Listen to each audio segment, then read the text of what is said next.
ውድ ወንድሞችና እህቶች መጽሐፍ ቅዱሳችን በሮሜ 10:8 ላይ እንዲህ ይላል፣ ነገር ግን ምን ይላል? በአፍህም በልብህም ሆኖ ቃሉ ቀርቦልሃል። ይህም የምንሰብከው የእምነት ቃል ነው። ዛሬ በዚህ ታላቅ ጉባኤ የተሰበሰብነው ለምርቃት ብቻ አይደለም። እምነታችን እንዲበረታ፣ ሕይወታችን ይበልጥ እንዲለወጥ፣ ኢየሱስም እንዲከብር ጭምር ነው። የእግዚአብሔር ቃል ሕያው ነውና የሚሰራም ሁለትም አፍ ካለው ሰይፍ ሁሉ ይልቅ የተሳለ ነው።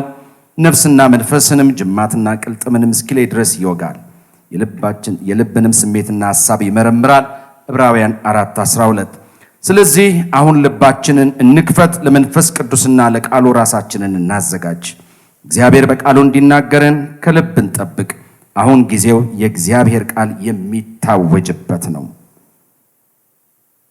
ጊዜው ለመንፈስ ቅዱስና አልፎ ለሚናገርባቸው ለቄስ ዶክተር አያሌው ተሰማ እተዋለሁ። ጌታ ኢየሱስ ብቻውን ይከብራል። አሜን። በዚህ ታሪካዊ አጋጣሚ ታድማችሁ ለተገኛችሁ እድምተኞች፣ የዕለቱ የክብር እንግዶች፣ ተመራቂዎች፣ በዚህ የተገኛችሁ የቤተ ክርስቲያን መሪዎች፣ የካውንስሉ መሪዎች፣ የህብረት መሪዎች እንኳን ለዚህ ለተቀደሰ ቀን በሰላም አደረሳችሁ እላለሁ። ምንድነው ያልኩት? እንኳን አደረሳችሁ።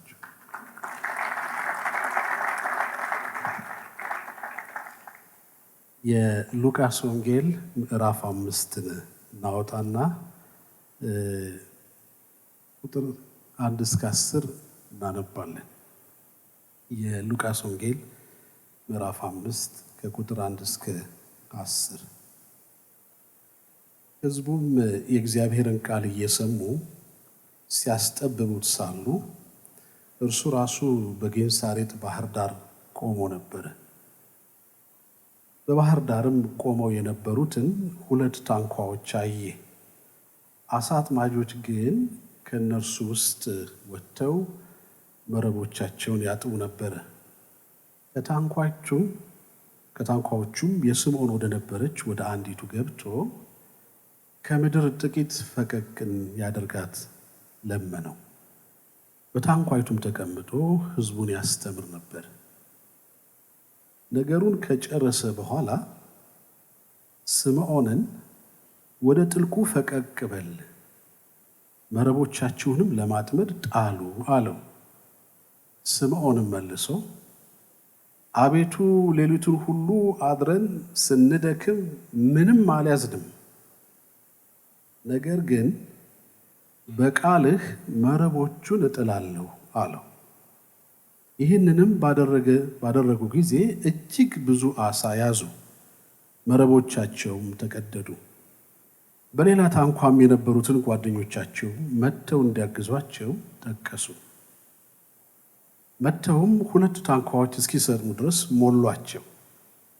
ስምዖን ጴጥሮስ ግን ባየ ጊዜ በኢየሱስ ጉልበት ላይ ወድቆ ጌታ ሆይ እኔ ኃጢአተኛ ነኝና ከእኔ ተለይ አለው።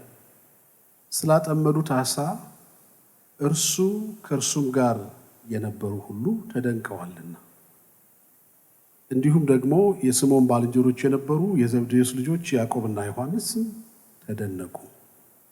ኢየሱስም ስምዖንን አትፍራ፣ ከእንግዲህ ወዲህ ሰውን የምታጠምድ ትሆናለህ አለው። ታንኳዎቹንም ወደ ምድር አድርሰው ሁሉን ትተው ተከተሉት። አሜን። የመልእክቴ ርዕስ ከእንግዲህ ወዲህ የሚል ነው። ከእንግዲህ ወዲህ።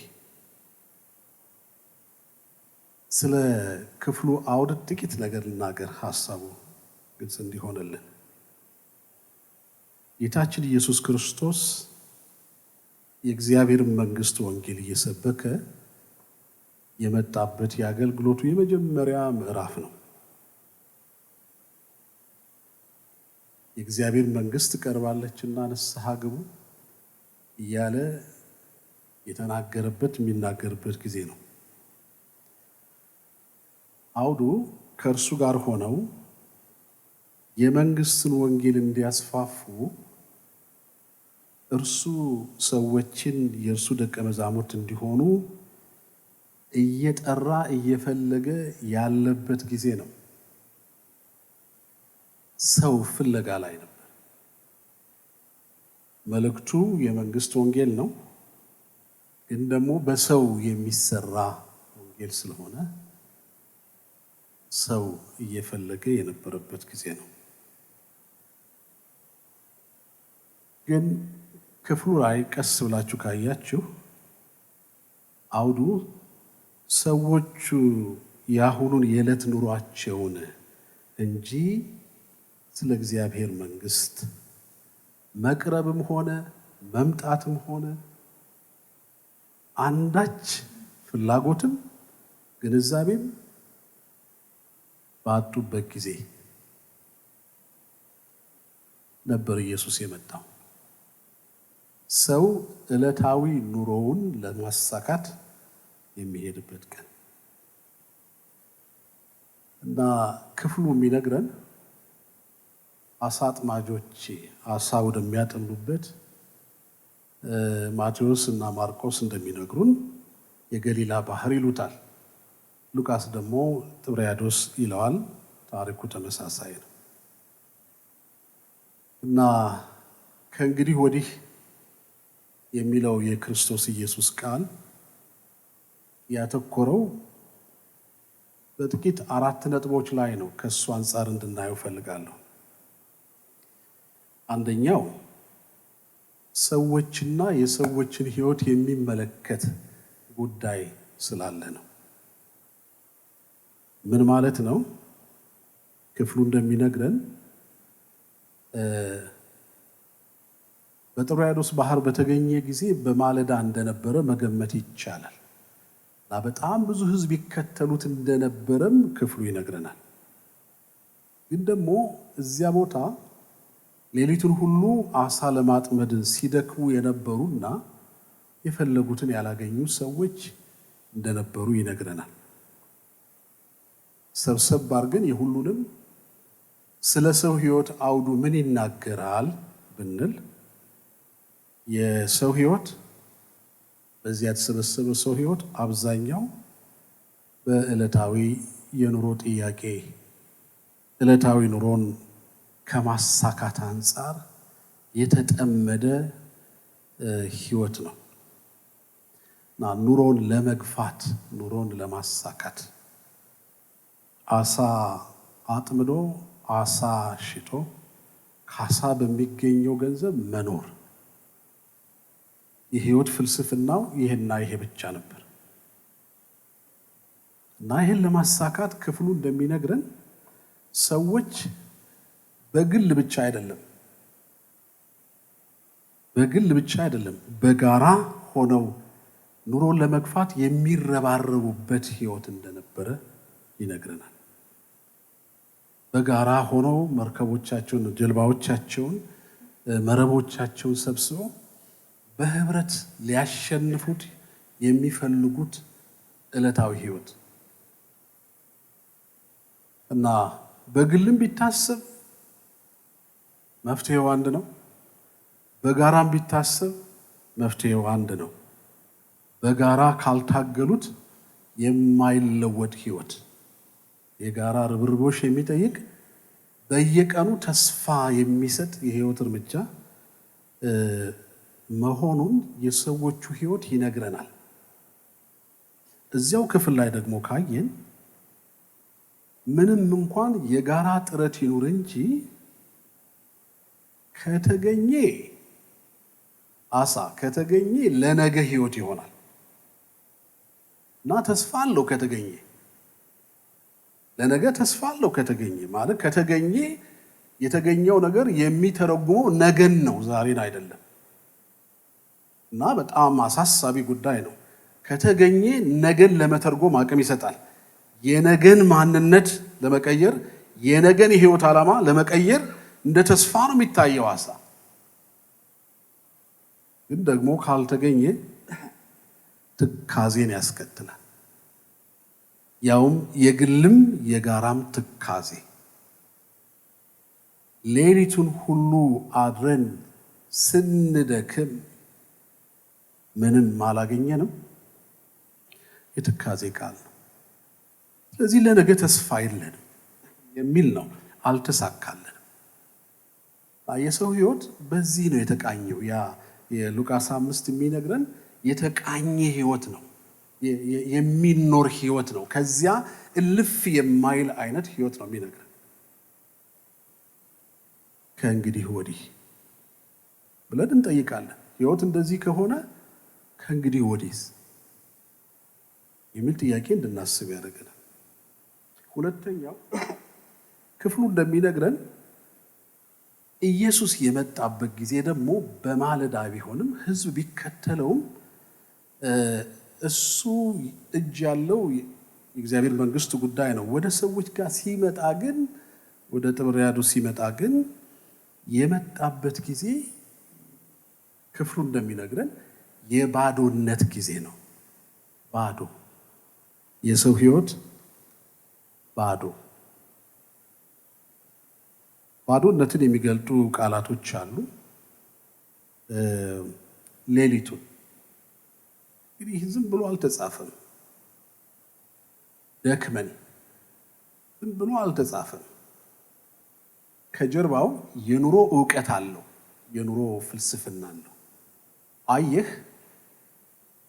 የኛ ኑሮ አሳ አጥምዶ አሳ አስግሮ አሳ ይዞ አሳ መሸጥ ከሆነ እናውቀዋለን፣ አኗኗሩን እናውቀዋለን። ለዚህ ኑሮ እኛ ፕሮፌሽናል ነን፣ ነጋሪም አያስፈልገንም። ኑሮ ራሱ የዕለት ኑሮ ራሱ እየነገረን ከዕለት ኑሮ እየተማርን የመጣን ሰዎች ነን። ዛሬና ዛሬ ግን ጀልባውም የኛ ነው፣ መረቡም የኛ ነው፣ ተስፋውም የኛ ነበር። ግን ሁሉም ተባብረው እምቢ አሉን። አየህ፣ ተባብረው እምቢ አሉን።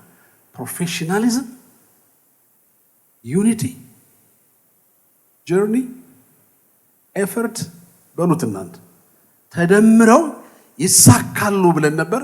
ፌል አረጉ። እዚህ ላይ ነው ያለ ነው የባዶነት ህይወት። የሰው ህይወት ክርስቶስ የመጣው እዚህ ባዶነት ውስጥ ላይ። ደክመን የሚለው ቃል መቼም አሳ የሚሰበሰቡበት ጊዜ ሌሊት እንደሆነ ጠቢባኑ ይናገራሉ።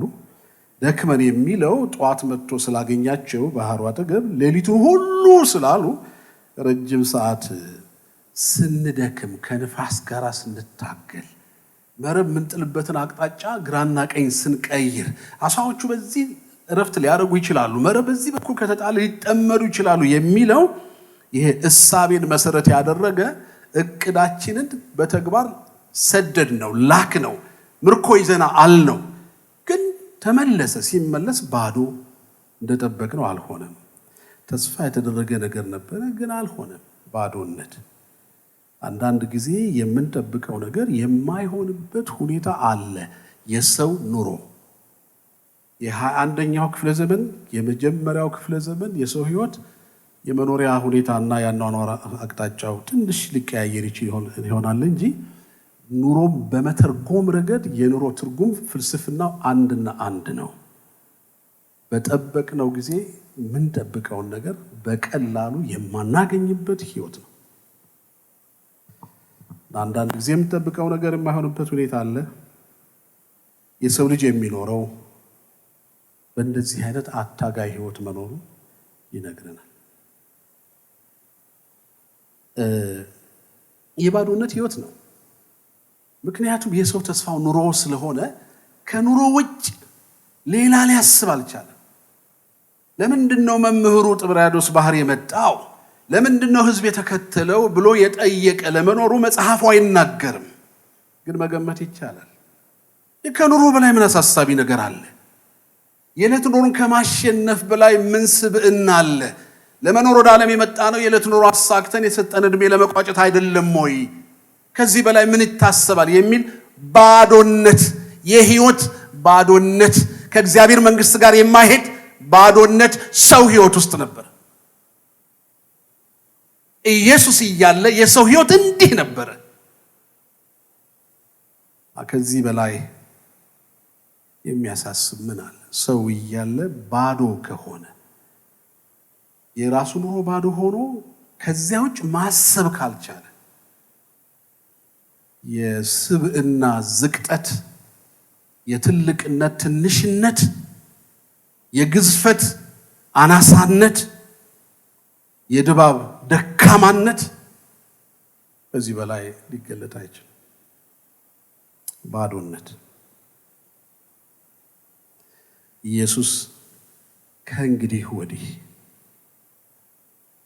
ማለቱ ትክክል ነበር። ከእንግዲህ ወዲህ ተብሎ ይታሰባል እኮ። ከባዶነት ተነስቶ ከእንግዲህ ወዲህ ተብሎ ይታሰባል። ማሰብ ይገባል። ሶስተኛውን ነጥብ ላንሳ። በባዶነት ጊዜ ኢየሱስ የመጣው የሚገርም ተቃርኖ ይዞ ነው የመጣው። እዚህ የህይወት ባዶነት፣ እዚህ ወንጌል የሚባል ነገር፣ መንግስተ ሰማይ ቀርባለች። የምድሩ አልሆን እያለ የሰማዩን፣ የምድሩ ጥያቄ ገና ምላሽ አላገኘም። በምድር ላይ በጥያቄ ላይ ያለውን የሰውን ልጅ መጥቶ ስለ ሰማይ ሊነግር ተቃርኖ ነው። ያልተጠበቀም ነው። ያልተጠበቀ የሆነው ለሰዎች እንጂ ለእግዚአብሔር የታወቀ ነው። ልዩነቱ እሱ ነው። እና ምንድነው ተቃርኖ ያደረገው? እግዚአብሔር የሚያቀውንና ወደ ሰው ኑሮ የላከውን የእግዚአብሔርን የምስራች የሰው ህይወት ለማስተናገድ ፈቃደኛ ለመሆኑ ነው። እያለ ስለ ሰማይ አያስብም። እያለ ስለ ሰማይ ትንሽ ልቡ አይደነግጥም። ሰማይ ምን ይላል አይልም። ምድር እምቢ ያለ ነው የሚለው። ሰዎች እምቢ ያሉ፣ አሶች እምቢ ያሉ፣ መረቡ እምቢ ያለ ነው እንጂ የሚለው ሰማይ ምን አለ አይልም። እና ይሄ ጌታ ተቃራኒ ነገር አደረገ። ያው እሱ ነገር ተቃራኒ ነው። ያው ለኛ ስለማይመቸን ነው ተቃራኒ ሆነው። አይመችም የሱ ነገር። የሱ ተከታዮች ከተከተሉት የሱ ነገር ስለማይመች የማይመች ነገር ሊያደርግ የሚችል ጌታ መሆኑን አውቀው መከተል አለባቸው። የሚመች ነገር አድራጊ ብቻ አይደለም። እና ወደዚያው ባዶ ጀልባ ባለቤት ሄደና ስምዖንን እንደው እባክህ እዚህ ላይ ቆሜ ህዝቡን እያየሁ ልስበክ አለው። ለመነው። መጠርጠር ነበረበት። መምህሩ ህዝብ ከተከተለው አሳጥማጅ ሁሉ እንደው እንኳን አልያዘ ይዞም ቢሆን ለምን ተገኘህ መምህሩ ተብሎ መጠየቅ ነበረበት። ማንም ያለ የለም። ድሮስ ሆዱ ካልሞላ አይኑ ማይከፈት ማናለ። ሰው ሁሉ የሚያየው በሆዱ አይደለ? የሰው ሁሉ ክብሩ ሆዱ አይደለ? አይታየውም። እያየም አድነን ነው። መፍትሄ አጠገባችን መጥቶ አልታየን ካለ ሰው ነን፣ ትልቅ ነን፣ ገዘፍን የሚሉ መግለጫዎች በራሳቸው ደካሞች ናቸው። የደካማዎች መገለጫዎች ናቸው የሚሆኑት። እና ግን ኢየሱስ ተቃራኒውን ነገር ሲያደርግ ምን አለ? ስለ አሳ ሌሊት ስለ መድከም ባዶ ስለመሆን አላነሳም። ባዶ ጀልባ ላይ መረብ የተጠቀለለበት ጀልባ ላይ ቆሞ አላነሳም። ምን ማለቱ ይሆን? ቆይ ቀዳሚ ነገር አለ፣ ቀዳሚ የእግዚአብሔር ነገር አለ። እና ወንጌልን ሰበከ። እና መጽሐፉ እንዲህ ይለናል፣ መጀመሪያ የእግዚአብሔር ድምፅ ይቀድማል። መጀመሪያ የእግዚአብሔር ፍላጎት ይቀድማል። እና እሱን ላሰማ መጀመሪያ የሚቀድመው የእግዚአብሔር አጀንዳ ነው። በሰማይ ያለችው ፈቃዱ በምድር ትሁን የሚባለው ይሄ ነው። እሱን ልናገር፣ ሰው ፈቃዱን ይስማ ብሎ የመጀመሪያውን የመጀመሪያ አደረገ። አሰማ። ነገሩን በጨረሰ ጊዜ ይላል ሉቃስ ሲጽፍልን ጥንቁቅ ጸሐፊ ስለሆነ፣ በጨረሰ ጊዜ ወደ ሰው አጀንዳ መጣ። ተቃራኒ ነገር አየህ። ባዶ ስለሆኑ አይደለም ጆሮ የሰጡት፣ እንኳን ባዶ ሆኖ እንኳን አስጣላቸው፣ እንኳን ሌሊቱ የድካም ሆነ፣ እንኳን ተስፋ መቁረጥ ሆነ። እሰየው የሰው ጆሮ የሚከፈተው ሲያጣ ነው። እና የግድ ታዲያ ለማግኘት ድሃ መሆን አለብን? ካልሰማ ድሃ መሆን ይሻላል። እንድትሰማ ጆሮ ይከፈታል። የበለጸጉ መቼ ሰሙ? ጆሮ አላቸው መቼ ሰሙ? ለወንጌል መቼ ቅድሚያ ሰጡ? ምናልባት ቢነኩ፣ ምናልባት ቢነጠቁ፣ ምናልባት ቢነፈጉ፣ ምናልባት የገነቡት ቢናድ፣ ምናልባት ትንሽ የህይወት ጸጥታ ያገኙና የሰሙት ሊሆን ይችላል። ወደ ባዶዎቹ ዞርና በሉ መረባችሁን ወደ ባህር ጣሉ አለ። ደስ የሚል ንግግር። እኔ ቢሆን እንደሱ ነው የምስቀው። ወይ ጉድ! እንደው ከኛ በላይ አዋቂ ማለት ኑሮውን የምናውቀው እኛ ማለት የጀልባውን ባለቤቶች የመረቡም ምንሰራው መረብ ምን ያህል አሳ እንደሚይዝ የምናውቅ እኛ። ዘመናችን በዚህ አይደል እንዲኖር ነው። አሁን ይሄ መምህር መጥቶ እስኪ ጣሉ ይለናል አለ። ያው መቼስ ሰው ሁሉ ታጋይ አይደለ? ያልታገለ ማን አለ? ተጋዳላ ያላልኩም፣ ግን ታጋይ ነው ያልኩት። አላልኩም ወደዚያ እንዳትወስዱኝ። ግን ታጋይ ነው ሰው ሁሉ። በተለይ ባዶ ሰው ታጋይ ነው፣ መታገል ይችላል። እና እንዲህ ይላል፣ አውቀዋለሁ ከኔ በላይ ላሳር። ደግሞ እኮ የመጣው ደክመን ኤግዞስት ካርግን በኋላ ነው ያለው ጴጥሮስ ነው። አድረን ያላገኘን አሁን ሂዱ ተብሎ አሳ በሌለበት አሁን በቀን አሳ በሚሰወርበት ቀን ሰዓት አሁን ሂዱ። ኧረ ተቃርኖ ነው፣ ተቃርኖ ነው። ግን ደግሞ ሰው ሁል ጊዜ ተቃራኒ አይደለም። ተመልሶ ልባም የሚሆንበት ሞመንት አለች። አንዳንድ ቅጥፈት አለች። አንዳንድ በጊዜ ውስጥ ብቅ የምትል ልባም የምንሆንባት ወቅት አለች። ልበቢስ የምንሆንበትን ያህል ትንሽ ልባም የምንሆንባት ሞመንት አለች። ብትገኝ እሷ ወርቅዬ ነች፣ ግን ቶሎ አትገኝም። እሺ በቃልህ አያችሁ ልባምነቱ። በቃልህ እሺ፣ በቃልህ እጥላለሁ እንጥላለን አለ። በዚህ ጊዜ አይገኝም ስንል ኢየሱስ ከተናገረ በማይመች ጊዜም የሚመች ነገር ይሆናል። ይሄ እኮ በጎ ሐሳብ ብቻ አይደለም፣ ፖዚቲቭ ቲንኪንግ አይደለም፣ በፍጹም አይደለም። ከዚህ በጣም የራቀ ነገር ነው። ማለት ገሃዱ ዓለም አይሆንም እያለን ውስጣችን አይደለም የሚለው ነገር እያወቀ እየነገረን እያረጋገጠልን ዲስአፖይንት እያደረገን ተስፋ እያስቆረጠን ጥያቄ ላይ እየጣልን ገሃዱ ዓለም እንዲህ ከሆነ ኢየሱስ ሲመጣ የሚነግረን የዚያን ተቃራኒ ነው። ኧረ ተው ጌታ፣ እንደምናውቀው ከሆነ አይሆንም። ይሄን ነው የለመድነው። ግን ደግሞ ከተናገርክ እሺ፣ ከተናገርክ እሺ አለ ጣለ። እጅግ ብዙ አሳ አነሱ፣ መረቦቻቸው ተቀደዱ፣ ታንኳዎችም እስኪሰጥሙ ድረስ ሞሏቸው። ጓደኞቻቸውን ጠሩ ይነግረናል። ከታሪኩ የምንወስደው መመሪያ ምንድን ነው? እኛ ያለነው 21ኛው ክፍለ ዘመን። እኛ ያለነው የሰው ልጅ ለራሱ ኑሮ ውድቀት የራሱ መፍትሄ ነው ብሎ በሚያስብ ትውልድ መካከል ነው ያለነው። እና በሰው ልጅ የማሰብ ችሎታ ኢማጂኔሽን ልክ የሰው ልጅ ከተዘረጋ የራሱን ጥያቄ ይፈታል ብሎ የሚያምን ትውልድ ውስጥ ነው ያለነው። ግን ደግሞ ኑሮ ያው ነው። አሳ አጥማጆች የተፈተኑበትን አይነት ኑሮ የምንኖረው የምናውቀው ሲስተም የምንፈልገው ጊዜ የምንፈልገውን አይሰጠንም። ሆን ብሎ ይነፍገናል። የሰው ስርዓት ነው፣ የሰው ማህበራዊ ኑሮ አስተሳሰብ ነው፣ የማህበራዊ ኑሮ ፍልስፍና ምንም ጥሩ ቢሆን የሚያሽከረክረው የሰው ልጅ ነዋ። የሰው ልጅ ኃጢአተኛ ነዋ። ከራሱ በላይ ማን አስቀድሞ ያውቃል? እና ለምን ላንተ ያስባል? ለምን ለኔ ያስባል? ስለዚህ የራስ መፍትሄ ለመሆን ስናስብ ሲስተሙ ዝግ እየሆነ እየከዳን እያበሳጨን በግል አንችል ስንል ጋሪዎች እየፈጠርን የጋራ ጥምረት እየፈጠርን እንታገለው እያል የምንተጋበት ዘመን ላይ ነው ያለነው። ማን ነው በዚህ ውስጥ ከእንግዲህ ወዲህ ብሎ የሚያስብ? ከእንግዲህ ወዲህ ብሎ ማን አስቦ ያውቃል?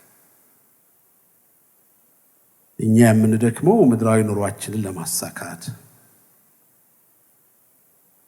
የምንደክመው ኑሮ የሚሳካበት ጊዜ አለ፣ የማይሳካበት ጊዜ አለ። እሱን ይነግረናል። ኢየሱስ እንደሚፈልገን ግን አስበን አናውቅም። ኢየሱስ እንደሚፈልገን አስበን አናውቅም። በሉ መረቦቻችሁን ጣሉ ሲል እንዲህ ማለቱ ነው። ከእንግዲህ ወዲህ እንደቀደመው አይሆንም።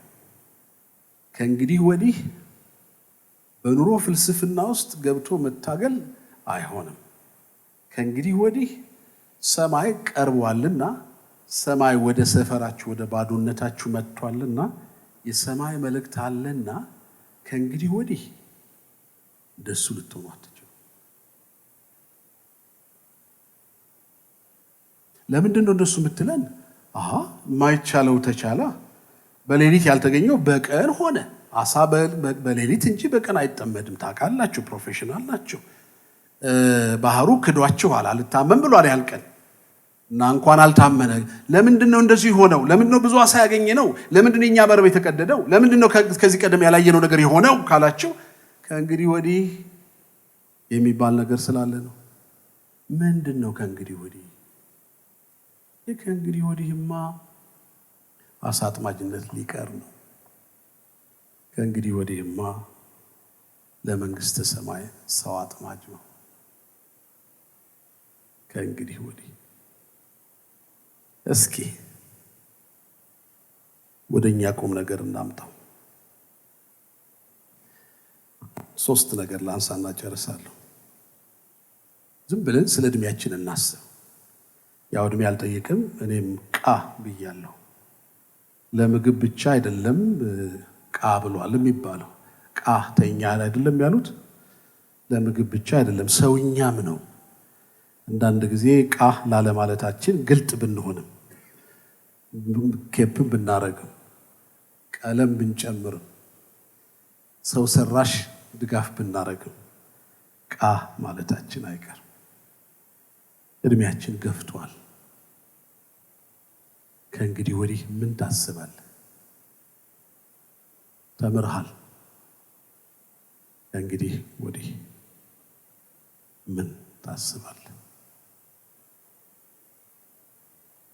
ከእንግዲህ ወዲህ ምን ይታሰባል? የጌታ መምጣት ቀርቧል። አንዳንዶች ስሌት ውስጥ ገብተዋል። ምልክቶች እየነገሩን ነው። የቀረቡ ምልክቶች ደግሞ እየራቁብን ነው። ቀረበ ስንል ይርቃል፣ ራቀ ስንል ይቀርባል።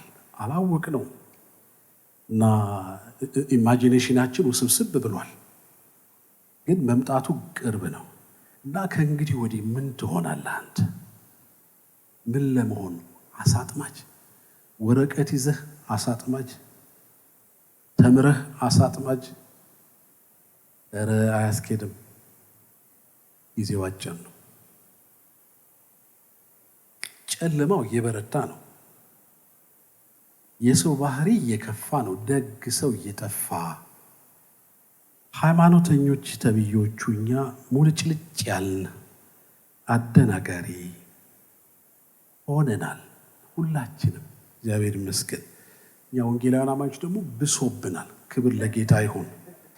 ልድገመው። መንግስት ነው የሚለው። ይሄን የምናገረው በመንግስት አንድ ወርክሾፕ ጥናት ላይ የቀረበ ታሪክ መሰረት አርኬ ነው። በባዶ አልናገርም።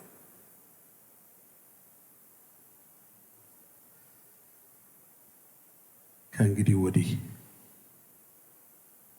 ሰው ለራሱ ነዋሪ፣ ሰው ለምቾቱ ነዋሪ፣ ሰው ለገንዘብ ነዋሪ ሆነ። ከእንግዲህ ወዲህ ምን ልትሆን ነው? ምን ልትሆን ነው? አንድ ወዳጄ የነገረኝን ነገር ተናግሬ ልጨርስ።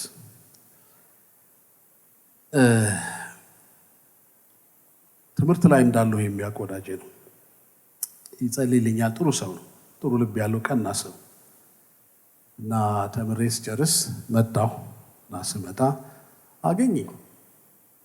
እሺ አለኝ። ንግግሩ ብሎ ትዝ ይለኛል። እሺ ዶክተር ሆንካሉ አለኝ። ሆንካሉ? አይ ትንሽ ሀሳብ ገባኝ። አልሆንኩም እንዴ? ትንሽ ሀሳብ ገባኝና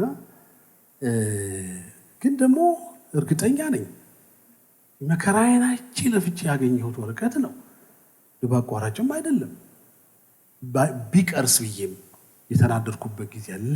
ከዚህ በኋላ ከእንግዲህ ወዲህ ለወረቀት ልኖር ያልኩበት ጊዜ አለ። ግን አለፍኩ እና ከዚያ እንዲህ አለኝ። ሳያስበው ነው። ምን አለ እና ምን ይጠበስ አለኝ።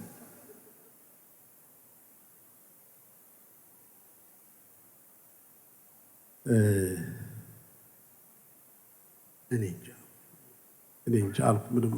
ምንም አላሰብኩም። እኔ እንጃ። ይሄን የሰማሁት ቤተክርስቲያን ወለላ ቤተክርስቲያን አገልግሎት እየሄድኩ ነውና ከነከነኝ መንገዱን ሁሉ። ሆንካሉ? ምን ይጠበስ? ዋው! እናንተ ተመራቂዎች ምን ይጠበስ?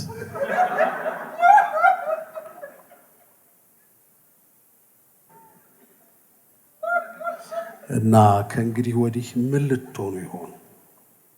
ከእንግዲህ ወዲህ ምን ልትሆኑ? የቀደመው መልሳችሁ ልትሆኑ? የጨለማው ብርሃን ከመሆን የጨለማ አስጨላሚዎች ልትሆኑ? ምን ልትሆኑ? የማይሞላ ኑሮ ለመደጎም ወረቀት የምታሳዩበት ጊዜ ሊሆን? ለአሳ አጥማጅነት ልትኖሩ? ለመንግስተ ሰማይ መኖር እያቃታችሁ ልትታዩ? አይሆንባችሁ፣ አይሆንብን። አጭር ጸሎት እንጸልይ።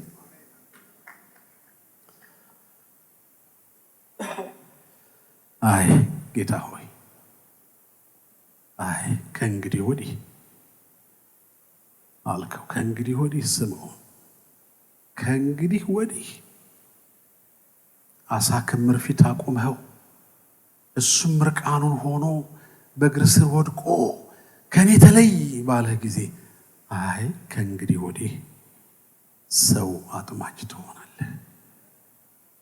እባክህ የፍቅር አምላክ፣ የረድኤት አምላክ፣ በጨለማው ጊዜ ያገኘህን አምላክ፣ በዘመን እላቂ ጊዜ ከኛ ጋር አለሁ ያልከን አምላክ፣ ከኛ ጋር ከሆንክ ግለጠን። ከእንግዲህ ወዲህ እንደቀደመው አንሆን፣ እንደቀደሙት እንጂ እንደቀደመው አንሆን። የቀደመው ነገር አደከመን፣ ላይቀየር አደከመን፣ ላይሞላ ታከተን፣ ቀየረን፣ ለወጠን። እግዚአብሔር ሆይ ሰበረን፣ አሳዘነን፣ አስለቀሰን። ላይሞላ ደግሞ ድንገት ሞላ፣ ተመልሶ ደግሞ ቀዘቀዘ። እሞላለሁ አልሞላም የሚል ነገር ውስጥ እያስገባን የመንግስት ዜጎች የመንግስት ሰማይ አገልጋዮች እንዳንሆን አደከመን፣ የደከምን ሆን እና ከእንግዲህ ወዲህ እባክህ የመንቃት ጊዜ አርግልን፣ የመንቃት ጊዜ አርግልን። እነዚህ የተከበሩ ባሪያዎችህ ከደከሙ ከተማሩ አይቀር ከዚህ በኋላ በራሳቸው ከእንግዲህ ወዲህ እያሉ ከአንተ ጋር የሚነጋገሩበት ጊዜ አርግላቸው። ከእንግዲህ ወዲህ የወንጌል አርበኞች፣ ከእንግዲህ ወዲህ የጨለማውን ስርዓት የሚጋፈጡ፣ ከእንግዲህ ወዲህ የጽድቅ ነዋሪዎች፣ ከእንግዲህ ወዲህ ለእውነት ቋሚዎች፣ ኃጢአትን ኃጢአት ነው የሚሉ፣ ከእንግዲህ ወዲህማ ኃጢአት ነው፣ ከእንግዲህ ወዲህማ ጽድቅ ነው፣ ከእንግዲህ ወዲህማ ብርሃን ነው፣ ንጽህና ነው፣ ሰላም ነው፣ እውነት ነው የሚሉ የተከበሩ ባሪያዎች አድርጋቸው። የምትረዳን አንተ ነህ። መናገር ይቻላል ጌታ ሆይ የቃል ብዛት ይቻላል። ግን የተናገርነውን ያህል ለመኖር ቃል ኃይል ሆኖ አያውቅም። ቃል መገለጫ እንጂ የውስጥ ብቃት ሆኖ አያውቅም። ስለዚህ የምንለምንህ ከኃይል ቃላችን በኋላ ውስጣዊ ኃይል ይጨመርልን፣ የተናገርነውን እንድንኖር። ተርፎ ያለው ጊዜ ለክብርህ ይሁን። አንተ ብቻ ታይ። በኢየሱስ ስም ጸልይ፣ አሜን።